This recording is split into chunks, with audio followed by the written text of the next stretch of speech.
Gimana kabarnya semua?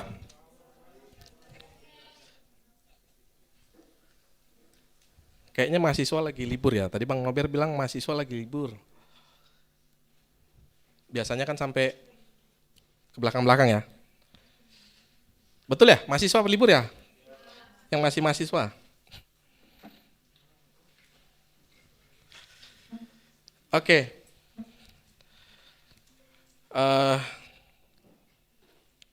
Saya ada siapin PPT saudara, tapi saya memang nggak sengaja tampilkan. Jadi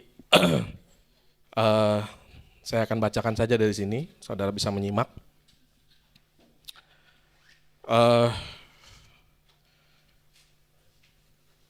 Tema kita untuk hari ini adalah diampuni untuk mengampuni. Siapa yang merasa sudah diampuni sama Tuhan, angkat tangan. Sudah diampuni Yesus. Artinya berarti sudah menerima keselamatan, amin. Sudah menerima keselamatan daripada Tuhan dan waktunya kita untuk mengampuni orang yang bersalah kepada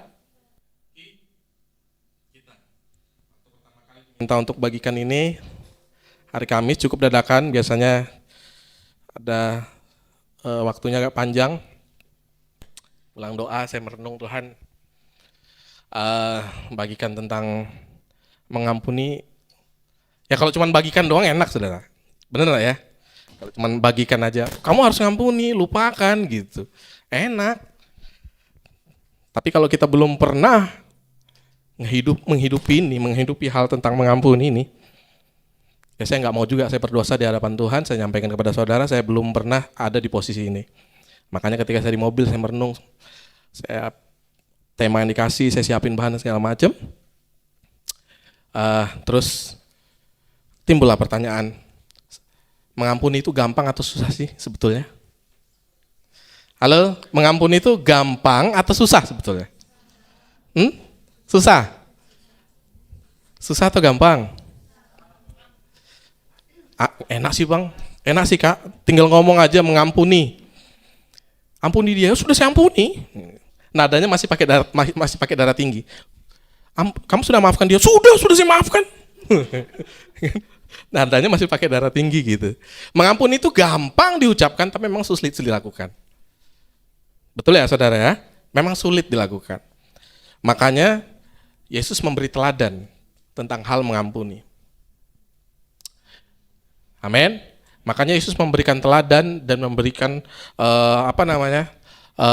banyak perumpamaan di Alkitab tentang hal mengampuni. Nah hari ini kita belajar bersama-sama.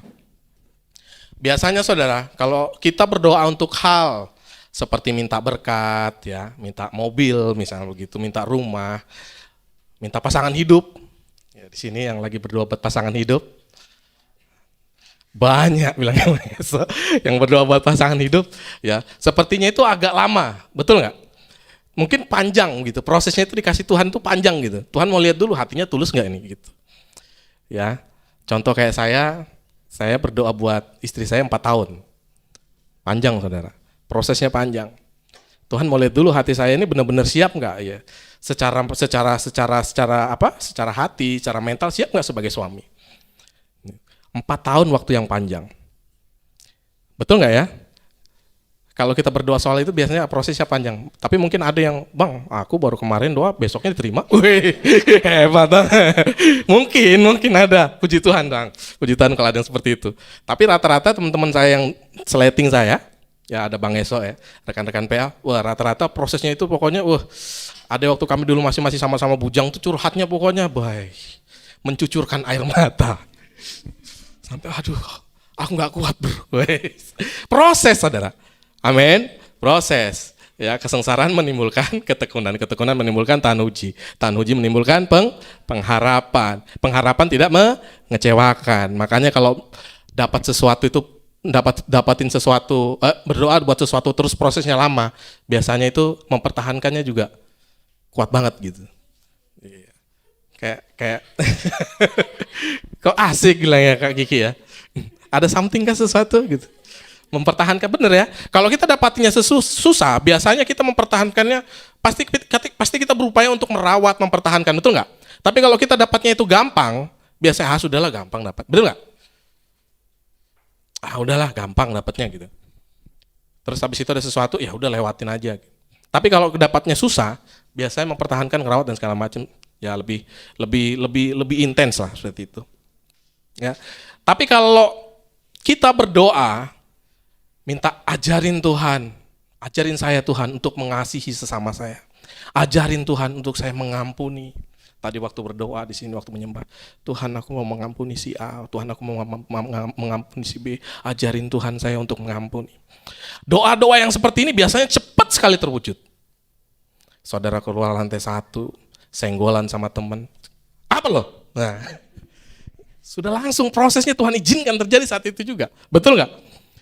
Proses doa-doa yang seperti ini cepat sekali terwujud biasanya. Ya. Pas keluar mobil ada tegores. Ini tegores dari mana? Wah. Bapak yang mau gores ya? Langsung tuduh kanan kiri, ya kan? Prosesnya biasanya cepat terwujud kalau kita berdoa soal ini. Ya, soal mengasihi, soal mengampuni. Tapi kalau kita berdoa soal berkat, ya bukan berarti kakak doakan biar saya ini dapat pasangan hidup lama. Enggak juga. Ya silakan kamu berdoa, silakan saudara berdoa gitu. Tapi memang biasanya prosesnya akan lebih panjang. Sepakat ya? Ada yang nggak sepakat kayaknya? Oke. Matius 5 ayat 39. Boleh dibuka?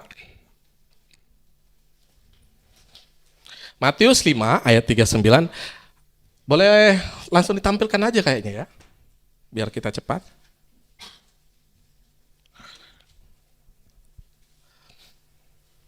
Matius 5 ayat 39, tetapi aku berkata kepadamu, janganlah kamu melawan orang yang berbuat jahat kepadamu, melainkan siapapun yang menampar pipi kananmu, berlilah juga kepadanya pipi kirimu.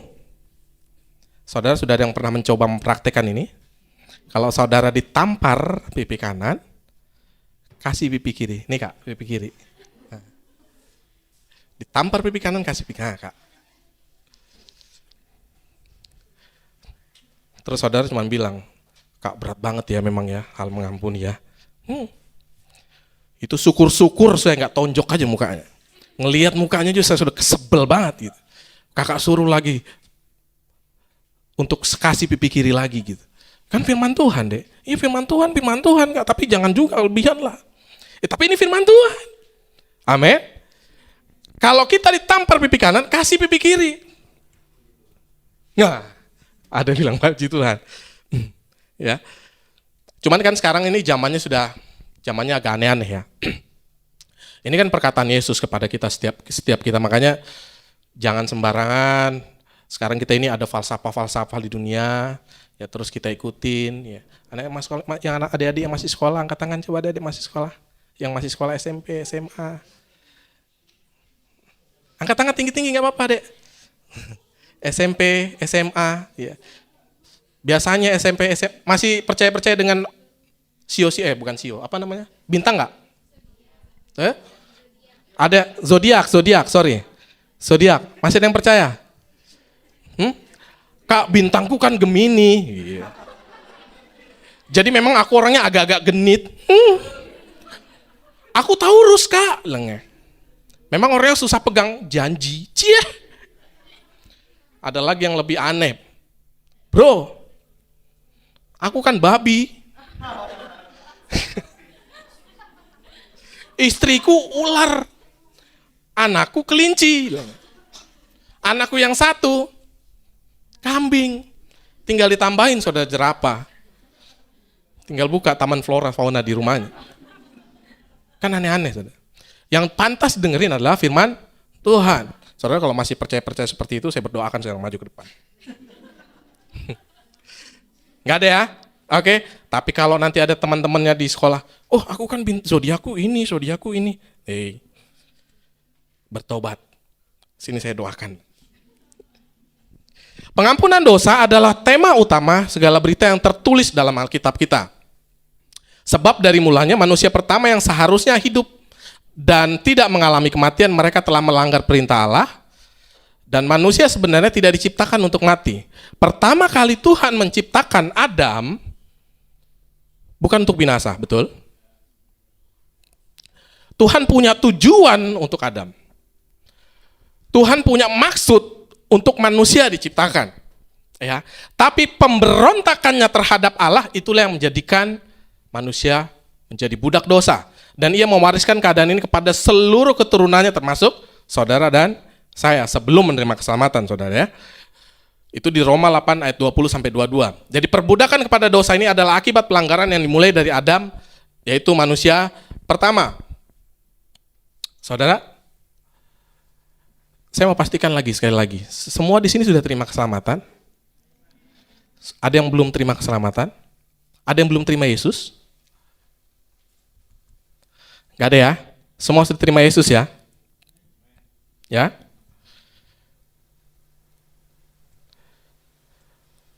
Dalam menerima Yesus, itu ada makna yang luar biasa sebetulnya teman-teman. Dalam perjanjian lama, itu setelah imam besar meletakkan tangannya pada seekor kambing dan mengakui dosa bangsanya, berarti ia telah memindahkan dosa-dosa mereka kepada kambing tersebut. Jadi dulu ada upacara, kalau setiap umat melakukan dosa, terus ingat ya, kalau bicara tentang pengampunan berarti ada korban. Ada sesuatu yang harus dikorbankan. Nah jadi ketika bicara tentang pengampunan pada zaman dulu, sebelum kita mengenal keselamatan sebelum Yesus mati di kayu salib, mereka jemaat mula-mula dulu, jadi kambing dikumpulin, jadi ada seorang imam, dia berdoa, dia tempang tangan di kambing tersebut, di domba, kambing atau domba ya? Di kambing tersebut, terus habis itu kambing suruh pergi, digiring ke padang. Dan itu ritual dilakukan, mereka menganggap dosa mereka sudah dihapuskan. Itu dulu, ya. Jadi itu ada di Imamat 16 ayat 22. Jadi hal ini menggambarkan bagaimana Tuhan Yesus menanggung dosa kita dan membawanya pergi. Oke, itu tadi sedikit ya kita belajar bersama-sama. Saudara tahu dalam doa Bapa kami yang di surga, dikuduskanlah namamu, datanglah kerajaanmu. Buka deh. Ada ayat yang luar biasa di situ. Buka di Matius 6.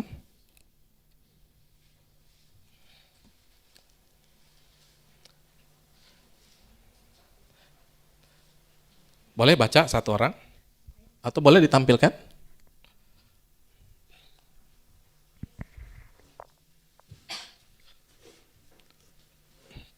Boleh baca satu orang? Doa Bapa kami. Karena itu berdoalah demikian. Bapa kami yang di surga, dikuduskanlah namamu, datanglah kerajaanmu, jadilah kehendakmu di bumi seperti di surga. Berikanlah kami pada hari ini makanan kami yang secukupnya, dan ampunilah kami akan kesalahan kami, seperti kami juga mengampuni orang yang bersalah kepada kami.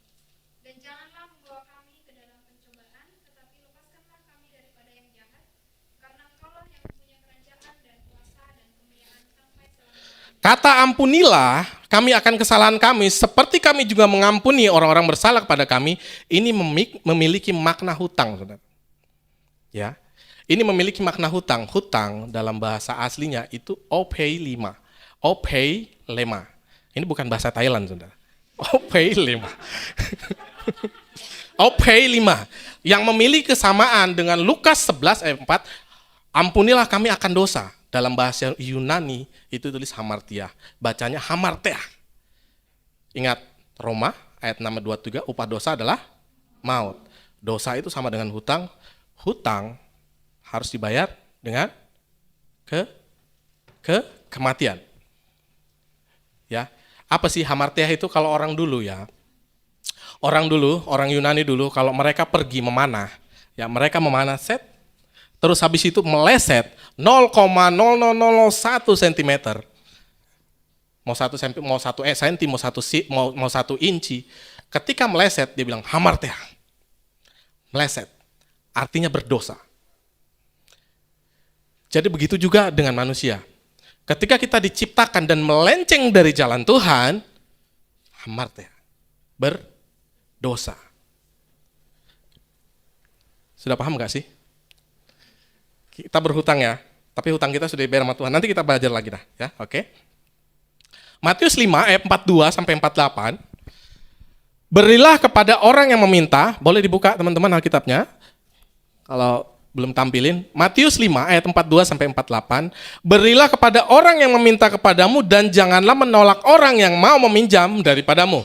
Kamu telah mendengar firman, kasihilah sesamamu manusia dan bencilah musuhmu. Tetapi apa Yesus bilang? Aku berkata kepadamu, kasihilah musuhmu dan berdoalah bagi mereka yang menganiaya kamu. Ini nggak masuk akal ini. Karena dengan demikianlah kamu menjadi anak-anak Bapamu di sorga yang menerbitkan matahari bagi orang yang jahat dan orang yang baik, dan menurunkan hujan bagi orang yang benar dan orang yang tidak benar.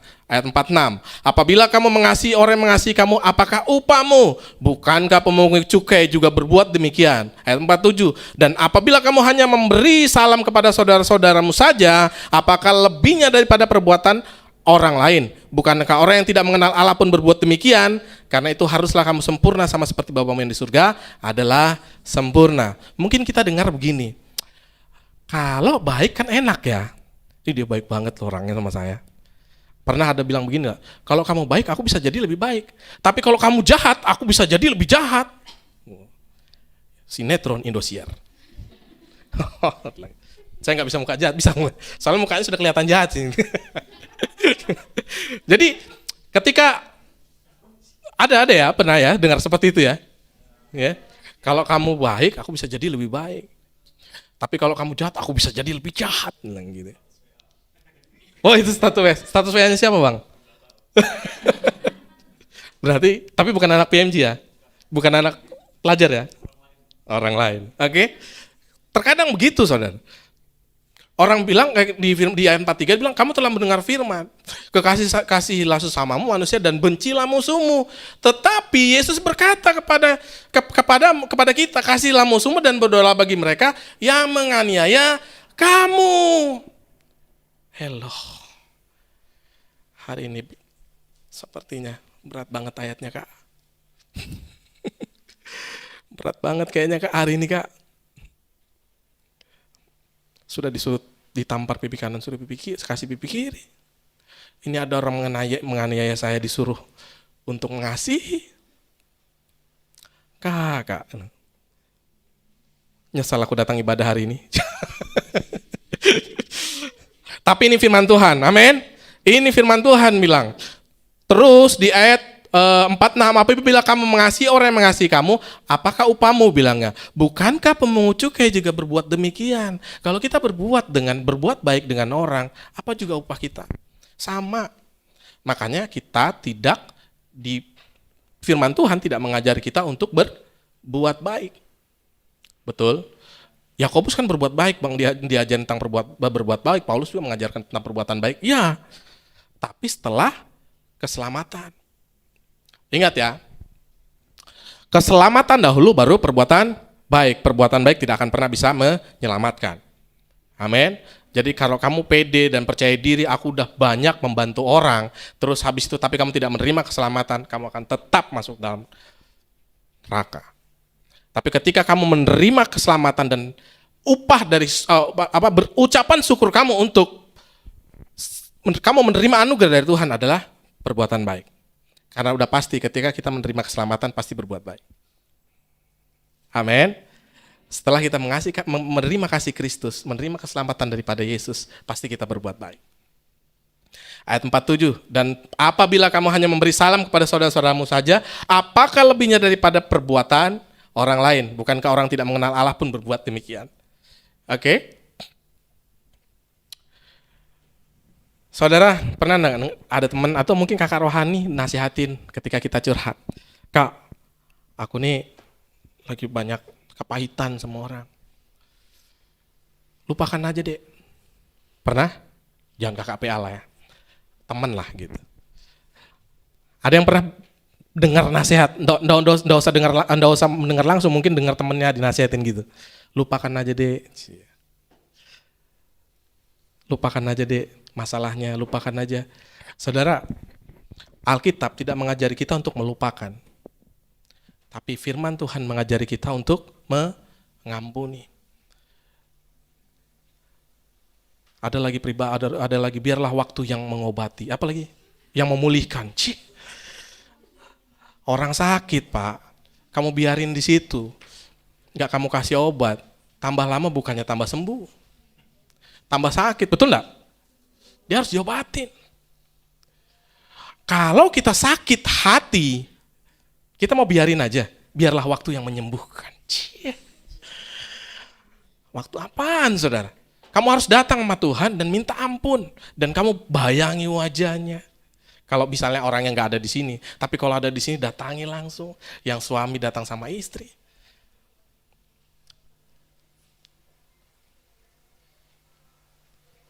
Kenapa Kak Friska? Karena belum keluarga. Di sini yang berkeluarga ada berdua ya sama Bang Esok ya. Oh Bang Erik, ada Bang Erik, ada Kak. Iya, Bang Nober. Iya maaf Bang. Ampun Bang. Kadang ada masalah-masalah langsung datangin. Kalau saya cepat saudara.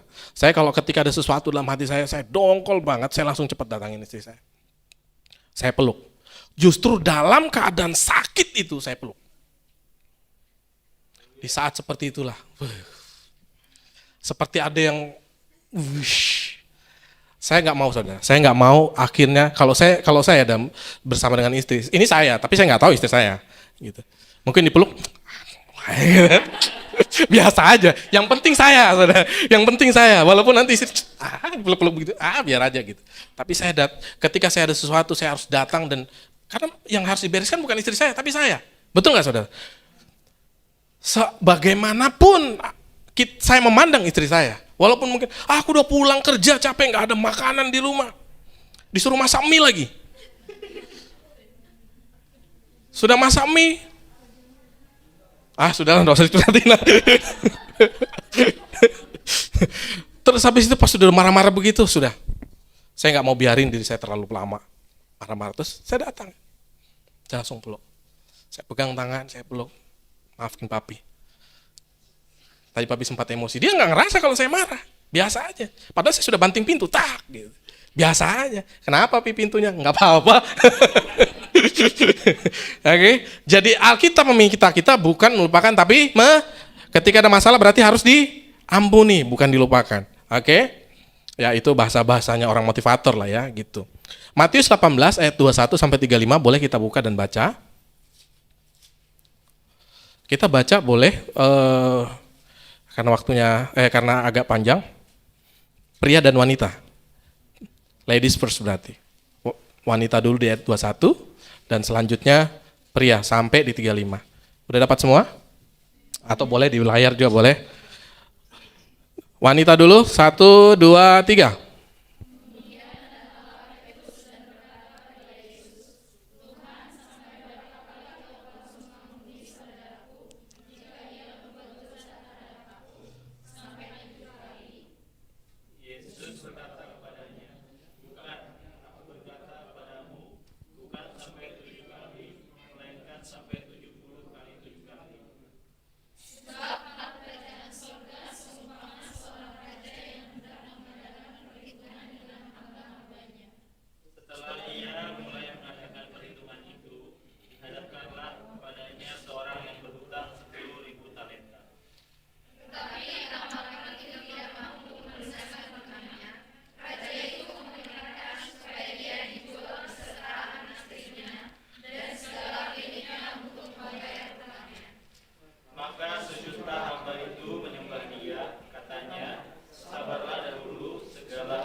Coba kita dari ayat 1.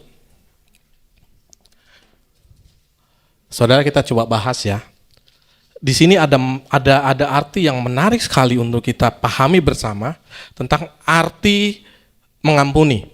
Ayat 1, ayat 21, sorry. 18 ayat 21.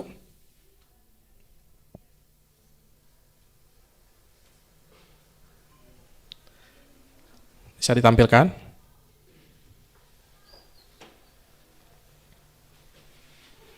Kemudian datanglah Petrus berkata pada Yesus, Petrus berkata kepada Yesus, sampai berapa kali aku harus mengampuni saudaraku jika ia berbuat dosa terhadapku? Sampai 7 kali. Saudara pernah mengampuni orang sampai 7 kali? Itu dablek banget orangnya ya. Yang kita ampuni itu sampai 7 kali. Gitu. Iya enggak?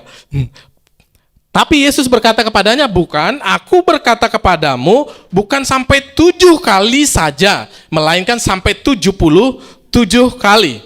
Saudara, 70 kali 7 berarti 490, benar ya? 490. Sebenarnya begini, Alkitab mengajarkan 70 kali, Yesus mengajarkan kepada Petrus 70 kali 7, itu bukan berbicara angka 490. Angka 7 itu berhubungan dengan perhitungan batas maksimal umur manusia. Ya, saudara baca di Mazmur 90 ayat 10, masa hidup kami itu 70 tahun. Ya enggak? Dan jika kami kuat 80 tahun.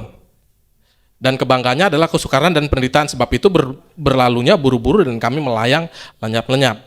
Ya, itu di Mazmur 90 ayat 10. Berarti 7 itu berhubungan dengan perhitungan batas maksimal umur manusia.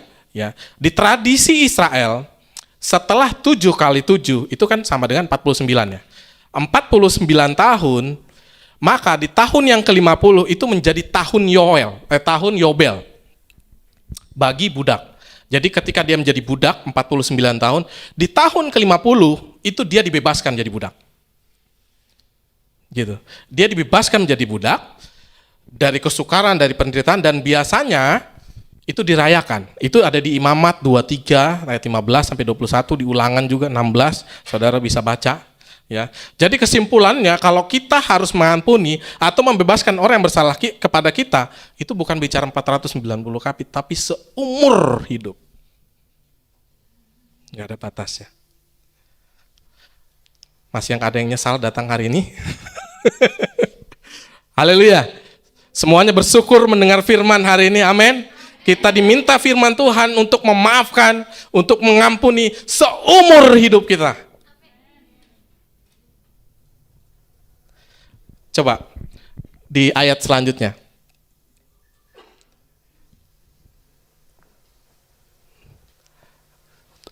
Terus habis itu ada yang hamba dengan hamba-hambanya. Lu lanjut.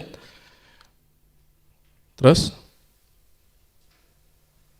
lanjut. Next.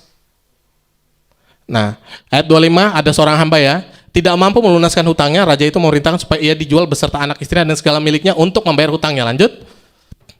Maka sujudlah hamba itu menyembah dia, katanya sabarlah dahulu sebab hutang.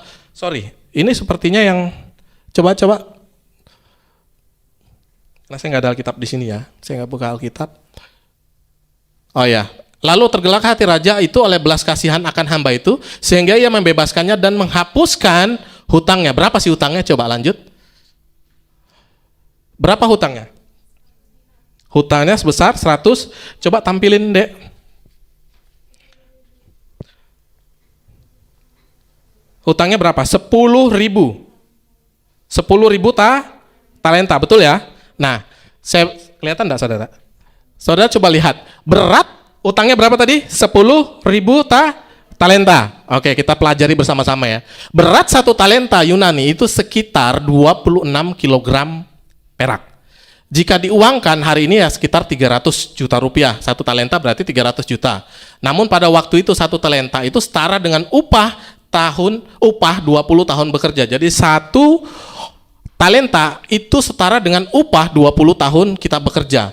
Yang jika dihitung UMR negara kita itu artinya 2 juta rupiah kali 12 bulan kali 20 tahun itu sama dengan 480 juta rupiah. Jika dikalikan dengan 10.000 itu berarti 4,8 triliun rupiah atau setara dengan upah bekerja selama 200 tahun. Tapi di sini bukan bicara tentang angka 4,8 saudara. Tapi lebih ditekankan waktu masa bekerja di 200.000 tahun. Adakah manusia yang sanggup bekerja sampai 200.000 tahun? Dia punya utang sebesar 10.000 talenta. Dan raja memaafkan. Utangnya lunas. Dan dihitung-hitung kalau dia mau, dia bilang sabarlah tuanku, nanti aku lunasi. Tapi kalau dihitung-hitung, raja sudah punya hitung-hitungan kan? Kalaupun dia bekerja sama saya 200.000 tahun, nggak mungkin. Paling bekerja sama saya 2 tahun, 3 tahun, udah meninggal ini orang. Rugi kan? Gitu. Akhirnya dia maafkan. Oke? Akhirnya dia maafkan. Nah, ini gambaran besar hutang dosa kita kepada Tuhan. Jadi mustahil untuk kita bayar. Ingat, yang kasih perumpamaan siapa? Yesus ya. Ini adalah perumpamaan gambaran dosa kita kepada Tuhan. Mustahil untuk kita bayar lunas dengan apapun juga, betul nggak? Mungkin kalau angka 4,8 kita iuran mungkin bisa lah, ya kan? Tapi kalau firman Tuhan menegaskan 200.000 tahun, siapa yang bisa? Umur kita paling 70, bilangnya Mazmur, 80, lebih-lebih. Puji Tuhan. Itu Alkitab loh yang bilang ya. Terus habis itu, sementara di Matius ya, 18:8 diceritakan orang yang diampuni 10.000 talenta tersebut memiliki piutang terhadap rekannya. Jadi dia punya teman, memiliki utang sama dia itu 100 dinar, betul ya? Saudara baca itu ya. Terus habis itu jika hari kerja adalah 20 hari per bulan dengan UMR 2 juta rupiah, maka 100 dinar sekitar ya 10 juta rupiah lah. Jauh banget teman-teman. Jauh banget saudara. 10 juta sama 4,8 triliun. Berapa ratus kelipat tuh? 600, 700? Ya, 600 atau 700 kali lipat ya dari utangnya. Tapi dia mencekik kawan. Saudara hati-hati. Kamu sudah diampuni Tuhan, kamu gak mau ngampuni orang yang bersalah kepada kamu, hati-hati saudara. Dicekik sama Tuhan saudara. Enggak, ini cekik temannya. Temannya mencekik, dia bilang, kamu bayar utangmu. Terus selanjutnya apa saudara baca di situ? Tuannya kecewa. Betul ya? Tuannya kecewa. Begitu juga dengan kita, saudara. Pak Elison kemarin sampaikan di minggu kemarin, kalau kamu sudah diampuni, tapi kalau kamu gak ngampuni, bisa jadi Tuhan juga enggan untuk ampuni dosa kamu. Saya bukan nakut-nakutin, saudara. Tapi memang firman Tuhan mengatakan demikian. Kita diampuni untuk mengampuni. Amin. Coba deh, ada teman kamu terus habis itu salah sama kamu. Ya, mungkin waktu kuliah lupa kasih jadwal, hari ini ada kuliah, terus habis itu lupa nge-SMS kan, padahal sudah dikasih lupa WA kamu, terus habis itu kamu marah sama dia, enggak teguran sampai 1 minggu. Kamu ingat-ingat lagi, saudara ingat-ingat lagi, Yesus mati di kayu salib dan telah melunasi hutang kita 200.000 tahun masa kerja kita. Masa orang yang bersalah cuman gara-gara lupa kasih jadwal enggak mau kita maafin?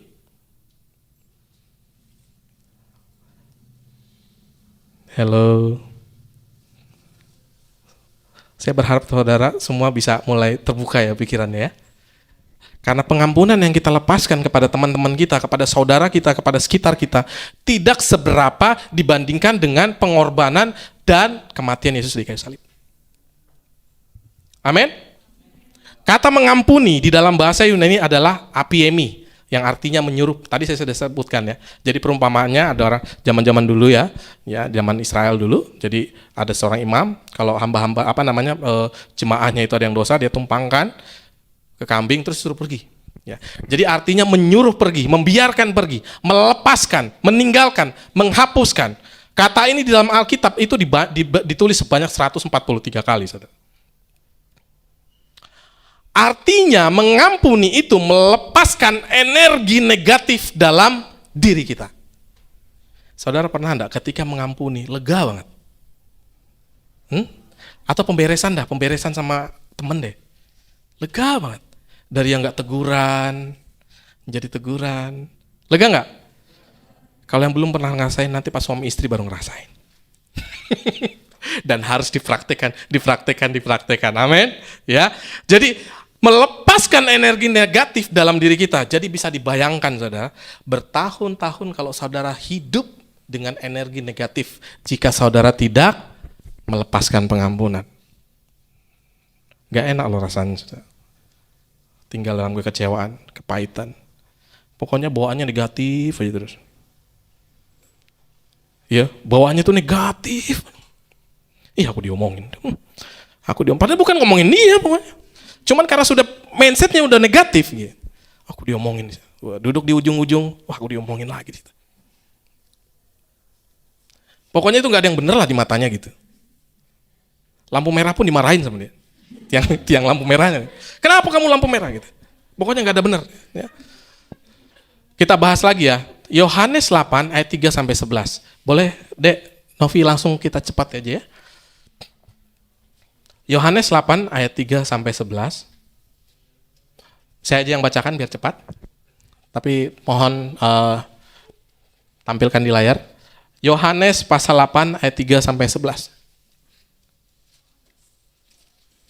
Maka ahli-ahli Taurat dan orang-orang Farisi membawa kepadanya seorang perempuan yang kedapatan berbuat zina. Mereka menempatkan perempuan itu di tengah-tengah. Lalu berkatalah kepada Yesus, Rabi, perempuan ini tertangkap basah ketika ia sedang berbuat zina. Musa dalam hukum Taurat memerintahkan kita untuk melempari perempuan-perempuan yang demikian. Apakah pendapatmu tentang hal itu? Mereka mengatakan hal itu untuk mencobai dia supaya mereka memperoleh sesuatu untuk menyalahkannya. Tetapi Yesus membungkuk lalu menulis dengan jarinya di tanah. Dan ketika mereka terus-menerus bertanya kepadanya, ia pun bangkit berdiri lalu berkata kepada mereka, barang siapa di antara kamu tidak berdosa, hendaklah yang pertama melemparkan batu kepada perempuan itu. Lalu ia membungkuk pula dan menulis di tanah. Tetapi setelah mereka mendengar perkataan itu, pergilah mereka seorang demi seorang, mulai dari yang tertua. Akhirnya tinggallah Yesus seorang diri dengan perempuan itu yang tetap di tempatnya. Lalu Yesus bangkit berdiri dan berkata kepadanya, hai perempuan, di manakah mereka? Tidak adakah seorang yang menghukum engkau? Jawabnya, tidak ada, Tuhan. Lalu kata Yesus, aku pun tidak menghukum engkau. Pergilah dan jangan berbuat dosa lagi, mulai dari sekarang. Ingat saudara, orang-orang Farisi mencobai Yesus dengan membawa wanita yang ketangkapan berzina. Ada beberapa teolog yang menyatakan ini, yang menafsirkan ya, jika perempuan ini belum tentu berzina, saudara. Saudara, kalau berzina, ketangkap basah bilangnya kan, ketangkap basah berzina, berarti seharusnya ada prianya. Tapi kok perempuan aja yang ditangkap, prianya kemana? Makanya para teolog, ada beberapa teolog menafsirkan ini merupakan spekulasi atau ini merupakan merupakan suatu cara untuk menjatuhkan Yesus pada saat itu, ya. Jadi ini merupakan spekulasi lah kalau bahasa sekarang ya. Ini spekulasi orang-orang Farisi untuk menjatuhkan Yesus karena memang dia ingin melihat bagaimana sih pengajaran Yesus sebenarnya. Tapi Yesus ngapain? Yesus sibuk toh, nyoret-nyoret tanah kan, menggambar di tanah. Ya toh, dia tidak mau berdebat. Ingat, keselamatan tidak perlu diperdebatkan, saudara. Ketika kamu menerima keselamatan, nggak perlu. Aku udah menerima keselamatan, kamu belum. Bukan sesuatu yang harus kita perdebatkan. Karena kalau Yesus mau berdebat bisa, betul nggak saudara? Dengan orang Farisi. Tapi Yesus tidak mau perdebatkan. Ya. Tapi lihat, mereka tidak mau melempari wanita itu dan pergi satu persatu. Betul nggak? Mereka pergi satu persatu. Dimulai dari yang tertua. Sampai sekarang menjadi misteri. Kenapa yang tertua lebih dahulu pergi? Saya pikir cuma Bang Esok yang bisa terjelaskan. Kenapa orang yang lebih tua pergi? Karena yang lebih tua lebih banyak makan asam, garam, dia sadar lebih banyak dosanya. Makanya dia pergi. Penafsiran saya, saudara. Iya dong, Alkitab kan bilang yang lebih tua pergi. Betul nggak? Kenapa yang lebih tua? Kenapa nggak yang muda-muda gitu? Karena yang lebih tua sadar. Aku lebih banyak dosa aku nih. Aku aja duluan yang pergi. Oke? Juga ada orang yang berpendapat kalau Yesus kompromi dengan dosa. Karena waktu zaman Musa, pokoknya kalau kamu baik, aku akan baik. Tapi kalau kamu jahat, aku bisa jadi lebih jahat. Tapi setelah Yesus datang ke dunia, Yesus merubah cara berpikir atau paradigma orang-orang Israel. Ya. Tapi ada orang berpendapat kalau Yesus itu kompromi dengan dosa. Kira-kira Yesus kompromi dengan dosa nggak? Yesus tidak pernah kompromi dengan dosa, saudara. Yesus bukan kompromi dengan dosanya, tetapi mengasihi orang, saudara dan saya. Tuhan mengasihi orang berdosa, tapi tidak kompromi dengan dosa. Makanya ketika kita diselamatkan, ketika kita jatuh dalam dosa, konsekuensi akan dosa itu menjadi tanggung jawab kita. Makanya kalau mau berbuat dosa, lihat-lihat dulu gitu. Mau berbuat dosa itu pikir-pikir dulu panjang. Karena konsekuensinya itu tidak akan pernah bisa, konsekuensinya itu tidak diangkat oleh Tuhan. Ya, kita diselamatkan, dosanya diampuni, tapi konsekuensi akan dosanya itu menjadi tanggung jawab kita pribadi, walaupun kita sudah diselamatkan. Pertanyaan sekarang, gampang atau susah mengampuni? Masih yang tadi. Halo, gampang atau susah mengampuni? Saudara, saya di sini bisa menyampulkan begini. Mengampuni itu bisa menjadi sukar jika dilakukan dengan kekuatan sendiri. Amin. Mengampuni itu bisa menjadi sukar jika dilakukan dengan kekuatan sendiri. Mengasihi dan mengampuni adalah perbuatan ilahi.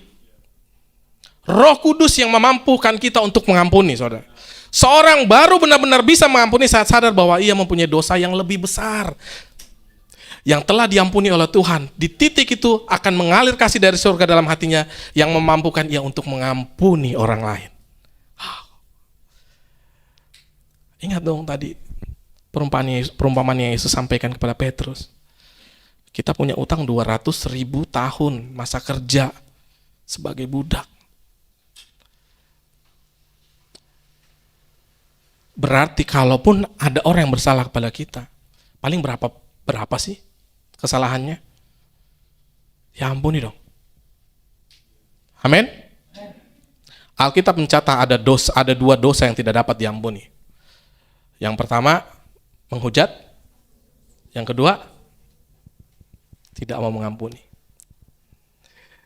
2 ayat ini merupakan ayat yang dimana dosa yang tidak dapat diampuni. Nggak percaya, buka Matius 18:34-35. Satu orang, atau saya aja yang baca. Matius 18 ayat 34-35. Dengan cepat deh.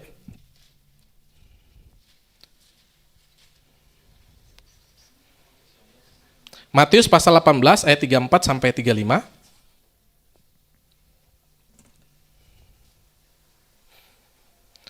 Maka marahlah tuannya itu dan menyerahkannya kepada algojo-algojo sampai ia melunaskan seluruh hutangnya.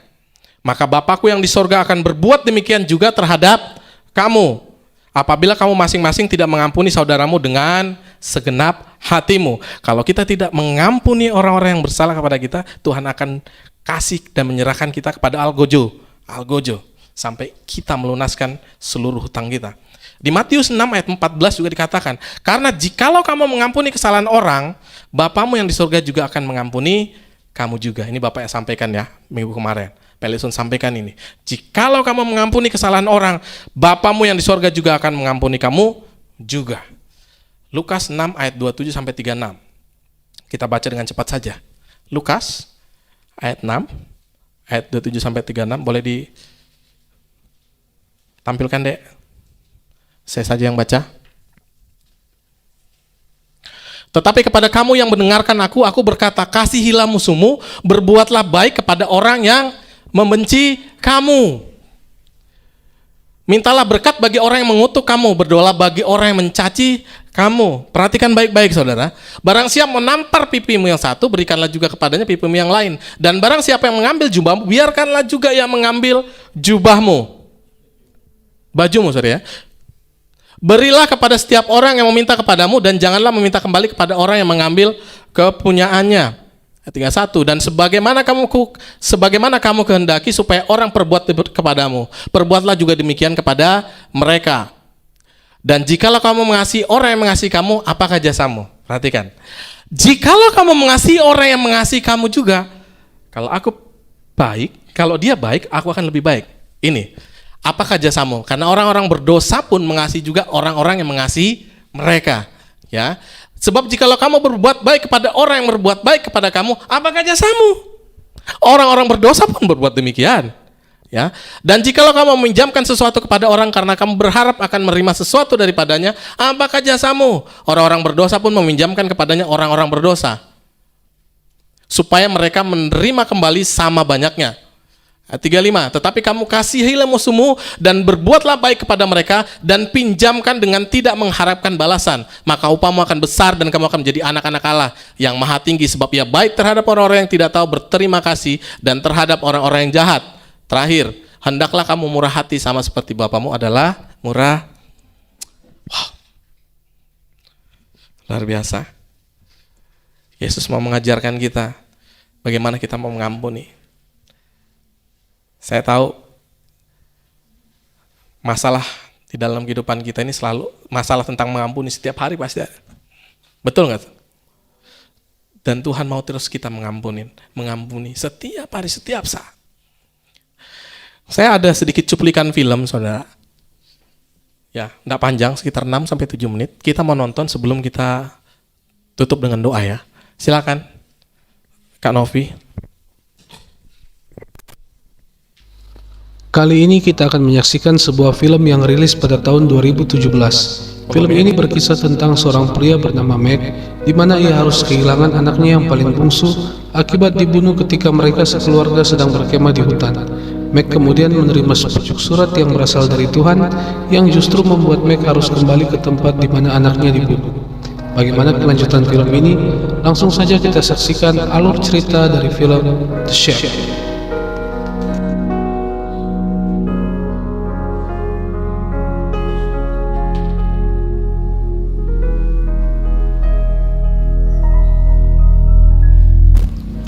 Di awal film, kita melihat masa kecil dari seorang pria bernama Meg. Meg yang waktu itu masih berusia 13 tahun, menjalani hidupnya dengan penuh kekerasan akibat ayahnya yang sering mabuk. Ia dan ibunya sering dipukuli, hingga hal itu sangat membekas di dalam hati Meg. Kemudian Meg terbangun dari tidurnya, di mana ia nampak gelisah akibat mimpinya tadi. Lalu Meg dan istrinya yang bernama Nan, beserta 3 anak mereka, Josh, Kate, dan Missy, nampak sedang bersiap-siap pergi ke gereja. Di gereja mereka menyanyikan lagu pujian, namun Meg terlihat tidak fokus dengan ibadah tersebut. Kemudian Meg bersama 3 anaknya bersiap untuk pergi berkemah, tetapi Nan tidak bisa ikut bersama mereka karena harus menghadiri sebuah seminar. Dalam perjalanan, Meg menunjukkan sebuah air terjun dan mereka mampir sebentar sebelum akhirnya melanjutkan perjalanan ke lokasi perkemahan. Akhirnya mereka tiba di lokasi perkemahan yang di dekatnya ada sebuah danau yang sangat indah. Meg pun bertemu dengan seorang pria yang bernama Emil, yang mana Emil dan keluarganya juga sedang berkemah di tempat itu. Emil pun mengajak Meg dan anak-anaknya untuk membuat api unggun bersama sambil menikmati marshmallow. Keesokan harinya, terlihat Missy sedang menggambar di tepi danau bersama ayahnya. Lalu Kate dan Josh menaiki sebuah perahu sambil melihat pemandangan di danau tersebut. Tiba-tiba Kate berdiri di atas perahu dan melambai ke arah Meg. Akibatnya perahu Kate dan Josh mulai bergoyang ke arah samping dan akhirnya terbalik. Meg pun segera melompat ke danau dan menyelamatkan kedua anaknya. Ketika Meg kembali ke mobilnya, Missy sudah tidak ada di sana. Kemudian Meg dibantu oleh Emil untuk mencari Missy, namun mereka tidak bisa menemukannya. Beberapa saat kemudian, mobil polisi tiba di tempat itu dan mulai mencari petunjuk keberadaan Missy. Lalu seorang polisi mengatakan kepada Meg bahwa ada seorang pembunuh yang berkeliaran di sekitar tempat itu, namun ia juga belum bisa memastikan bahwa Missy diculik oleh penjahat tersebut. Mereka pun segera kembali menemui Nan, dan nampak Meg sangat menyesal dan meminta maaf kepada Nan karena tidak bisa menjaga Missy. Beberapa saat kemudian datang seorang polisi yang mengatakan bahwa mereka telah menemukan sebuah mobil mencurigakan di lokasi perkemahan tersebut. Meg pun pergi bersama beberapa polisi dengan menggunakan helikopter. Setibanya di sana, ia dituntun oleh beberapa anggota polisi dan agen FBI yang sudah tiba lebih awal di lokasi tersebut. Kemudian Meg melihat sebuah gubuk dan betapa terkejutnya dia ketika melihat di dalam gubuk tersebut ada baju yang terletak di atas lantai dengan berlumuran darah, yang mana baju itu adalah baju yang dipakai oleh Missy. Meg pun begitu terpukul dan ia berteriak sangat keras. Keesokan harinya, Meg terlihat sedang membersihkan salju di depan rumahnya. Lalu ketika Meg sedang memperbaiki alat pembersih saljunya, tiba-tiba ada sebuah surat yang sudah terletak di dalam kotak pos yang ada di depan rumahnya. Di dalam surat itu tertulis bahwa seseorang yang bernama Papa ingin bertemu Meg di gubuk tempat Missy diculik. Kemudian Meg pergi menemui sahabatnya yang bernama Willy dan berencana meminjam mobilnya untuk pergi ke gubuk tersebut. Lalu Meg akhirnya tiba di gubuk itu dan ia masuk secara perlahan-lahan dengan memegang pistol. Lalu ia melihat bekas darah dari anaknya yang belum hilang di lantai gubuk itu dan seketika membuatnya sangat marah. Kemudian ia pun membanting kursi yang ada di dekatnya. Meg yang putus asa mencoba untuk menembak dirinya sendiri, namun seekor rusa yang tiba-tiba lewat di depan pintu membuat Meg terkejut hingga akhirnya ia pun tidak jadi bunuh diri. Kemudian Meg pergi dari gubuk itu dan tiba-tiba ia melihat seorang pria yang melintas di dekatnya. Ia pun menodongkan pistol ke arah pria tersebut, namun nampak pria itu bukanlah orang jahat. Malahan ia mengajak Meg untuk mampir ke tempatnya karena ada seseorang yang ingin menemui Meg. Mereka kemudian berjalan menuju sebuah rumah yang berada di pinggir danau, dan yang mengherankan cuaca di sekitar rumah itu terlihat sangat cerah. Kemudian Meg masuk ke dalam rumah tersebut di mana ia bertemu dengan Elucia, Yesus dan Sarayu. Di dalam film ini, Elucia menggambarkan pribadi Bapa dan Sarayu menggambarkan pribadi Roh Kudus, dan pria yang ditemui Meg tadi di hutan menggambarkan pribadi Yesus. Meg pun nampak kebingungan dengan peristiwa yang ia alami. Dan ternyata surat yang diterima Meg adalah surat yang berasal dari Allah Bapa itu sendiri. Singkat cerita, Meg melalui banyak hal di tempat itu. Ia pun sempat bertanya kepada Elucia, mengapa Allah membiarkan anaknya harus mati di tangan seorang penjahat, padahal di saat yang sama Allah sangat mengasihi anak-anaknya. Meg kemudian bertanya, jika Allah itu baik, mengapa begitu banyak penderitaan di dunia ini? Elucia lalu berkata kepada Meg bahwa ia harus percaya kepada Allah dan belajar untuk melihat hal-hal baik dari setiap persoalan, seberat apapun itu. Lalu Meg yang tidak setuju dengan jawaban Elucia kemudian membanting gelas yang ada di depannya dan segera pergi meninggalkan Elucia. Di tengah jalan, Sarayu mencegah Meg dan kemudian mengajaknya ke sebuah taman yang ternyata taman itu menggambarkan kehidupan pribadi Meg. Sarayu mengatakan bahwa taman itu sangat indah, hanya saja banyak tanaman liar yang harus dibersihkan. Sama halnya dengan hidup Meg yang hanya akan terlihat indah jika ia mau membuang semua dendam dan rasa penyesalan di dalam dirinya. Kemudian Yesus mengajak Meg pergi ke sebuah tempat yang mana tempat itu hanya bisa dilewati oleh Meg sendiri. Akhirnya Meg mulai berjalan seorang diri dan ia pun tiba di sebuah gua yang cukup besar. Lalu ia bertemu seorang wanita yang bernama Kebijaksanaan. Di tempat itu Meg belajar bagaimana manusia yang selalu berusaha menghakimi orang lain dan kehidupannya hanya dari sudut pandang manusia yang terbatas. Ia pun diperhadapkan dengan pilihan untuk menghukum anaknya yang sering tidak dengar-dengaran padanya. Namun Meg mengatakan bahwa ia tidak sanggup menghukum anak-anaknya karena walaupun anaknya sudah bersalah, ia tetap mengasihi mereka dan berharap suatu saat mereka bisa berubah menjadi lebih baik. Akhirnya wanita tersebut mengatakan bahwa seperti itulah Allah mengasihi manusia, yang walaupun manusia sudah berdosa, tetapi Allah selalu memberikan kasih karunia agar supaya semua manusia punya kesempatan untuk bertobat. Meg pun akhirnya mengerti dan ia kemudian kembali kepada Yesus dan mereka berdua pergi menemui Elucia. Lalu Meg meminta maaf kepada Elucia dan Elucia menjelaskan kepada Meg bahwa selama manusia berada di dunia, maka kuasa jahat akan selalu mencoba untuk mencelakakan manusia dan itu sama sekali bukan dirancang oleh Allah. Keesokan harinya, Meg berbincang dengan Elucia, Yesus dan Sarayu. Meg berkata bahwa ia harus segera kembali ke rumah dan ia berjanji untuk membuang semua rasa amarah dan dendam di dalam dirinya. Akhirnya Meg terbangun kembali di gubuk tersebut dan kemudian melanjutkan perjalanannya dengan mengendarai mobil. Di tengah jalan, Meg terlihat sedang melamun dan tiba-tiba sebuah truk menabraknya dari samping. Beberapa saat kemudian, Meg tampak sudah berada di rumah sakit. Di sana ada Willy, sahabatnya yang menjaga Meg, dan Meg pun menceritakan kepada Willy bahwa ia bertemu Tuhan. Kemudian Nan, Kate, dan Josh tiba di tempat itu, dan Meg pun menceritakan kepada Nan bahwa ia bertemu dengan Missy. Akhirnya, sejak peristiwa itu, Meg dan keluarganya menjalani hidup mereka dengan penuh semangat lagi, dan Meg pun menjadi orang yang periang dan mudah mengampuni kesalahan orang lain. dan film pun selesai. Beri tepuk tangan dong buat Tuhan kita. Amin. Saudara lihat, ada adegan yang kalau saya yang paling seneng adegan ketika siapa tadi yang merintis? Siapa? Saraya. Menggambarkan Roh Kudus yang membersihkan rumput. Itu ibarat hati kita, saudara. Dia menggambarkan kalau ini nggak dibersihkan, kalau kamu tidak mengampuni, ini bakal menjadi benalu di dalam diri kita. Terus tumbuh semakin lebat, dan semakin lebat. Akan menimbulkan kekecewaan, kepahitan, sakit hati di dalam diri kita, saudara. Kita mau mengampuni setiap hari, setiap saat. Ayo kita bangkit berdiri yuk.